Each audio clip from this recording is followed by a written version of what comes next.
Hello అండి. ఈరోజు ఈజీగా చేసుకునే కాకరకాయ వెల్లుల్లి కర్రీని చూపించబోతున్నాను.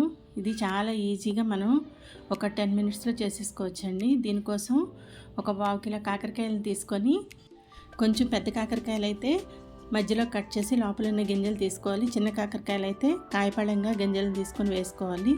తర్వాత ఒక ప్యాన్లో కొంచెం చింతపండు రసాన్ని, ఉప్పుని, పసుపుని వేసుకొని ఆ కాకరకాయల్ని బాగా ఉడకబెట్టుకోవాలి. దానివల్ల అందులో ఉన్న చేదు పోతుంది. తర్వాత ఒక మిక్సీ జార్ తీసుకు అందులో జీలకర్ర, ఉప్పు, కారం, పసుపు, కొంచెం వెల్లుల్లి రెబ్బలు, కొంచెం ఎండు కొబ్బరి ముక్కలు వేసుకొని బాగా మిక్సీ చేసుకొని లోపల స్టఫింగ్ రెడీ చేసుకోవాలి. తర్వాత ఈ ఉడకబెట్టుకున్న కాకరకాయలను ఇది స్టఫ్ చేసుకొని కొంచెం ఆయిల్ వేసుకొని ప్యాన్లో దీన్ని ఫ్రై చేసుకోవాలి. ఈ మిగిలిన పేస్ట్ని కూడా పైన వేసేసేయాలి.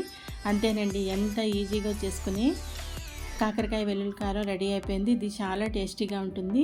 దీన్ని మీరు కూడా ట్రై చేసి ఎలా వచ్చిందో నాకు కామెంట్ చేయండి.